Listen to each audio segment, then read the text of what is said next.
Good afternoon, everybody.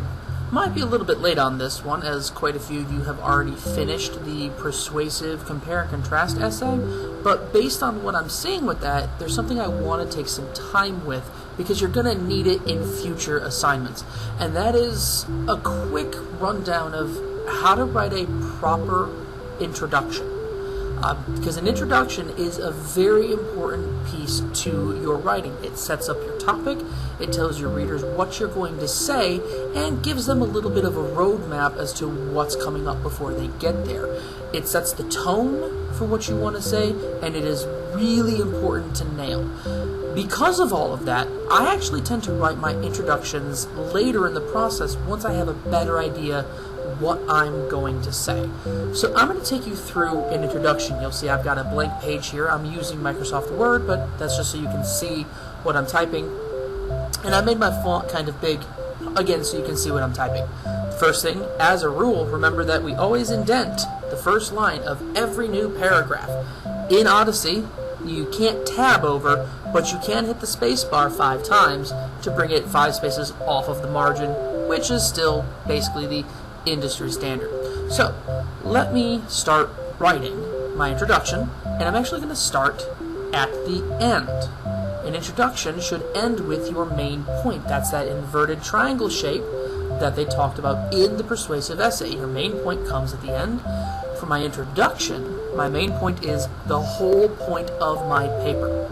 I'm going to go with the topic I was using before in my previous example about Doom versus Half-Life, and how Half-Life is a better video game in my opinion, and specifically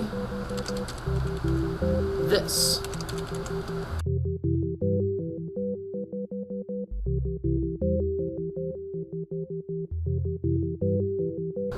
I believe that's somewhat what I said at the time. Half-Life is a richer and more engaging experience. That is the crux of my paper. That's what everything is leading up to. So, now I need to write the rest of my introduction. I can't just have one sentence. I need a paragraph. That sentence, however, is going to be my last sentence. So now I'm going to start typing, and all introductions, as we know, begin with some sort of hook, something to gain our reader's attention, a question, a startling fact, a shocking statement, something. For me, I tend to go with sarcasm, or just stating the obvious in a funny way, I guess, or just this.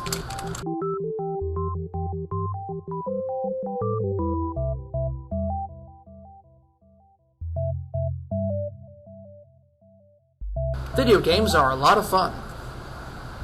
I mean, they are. And I'm writing this live. I haven't planned an intro, so you're going to see my process, and it's going to be a bit weird, and there may be some fast-forwarding through writing as we go. So, here we are. We'll see what happens with the narration. Video games are a lot of fun, because they are. And let's see.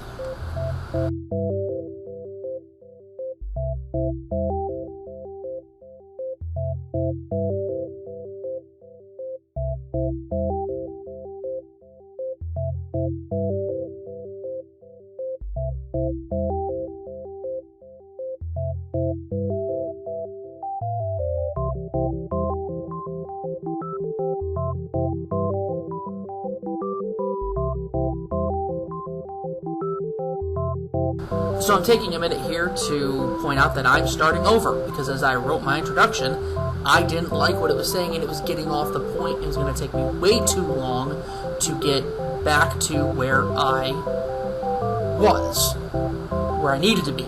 So, starting over, here we go.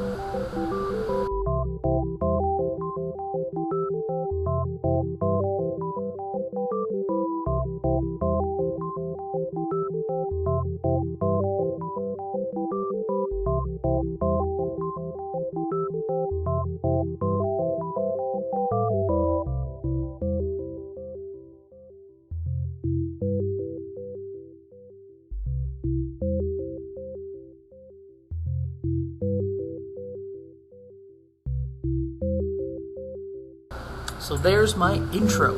The original Doom for PC is almost 30 years old. Released in 1993, it took the gaming world by storm. While not the first of its type, Doom solidified the first-person shooter as a mainstream genre. only a small handful of years later, Half-Life would be released, and it would alter the face of the genre and gaming as a whole. While both games are the same type, first-person shooters with a lot of action overall, they are quite different in how they play. Half-Life is a richer and more engaging experience. And there's my intro. And that sets up what I can talk about. I'm going to talk about Doom, obviously, the video game. I'm going to talk about the video game Half-Life, obviously. There's my one paragraph. There's another paragraph. And then I'm going to spend a paragraph talking about why this is the case. And then I'm going to restate this in a conclusion and I'll be done. And that's it. This is what I need from an intro. This sets the tone, sets the roadmap, outlines the main things I'm going to be talking about. Then I can get started. A proper introduction will set up a paper to be more effective and a little bit easier to write. Sometimes it helps to write them first, sometimes it helps to wait a little bit. No matter what, you've got to have a good one. You've got to have an idea what you want to say. That is where one of the lessons after the essay comes into play, where you do the drafting and the planning and you have that outline. We'll talk a little bit more about that possibly in the next video, because I have a feeling that'll be the next one I make. So, I hope this helps for either the persuasive essay or for whatever essay, whatever piece of writing you have to do next. Have a great day. Good luck.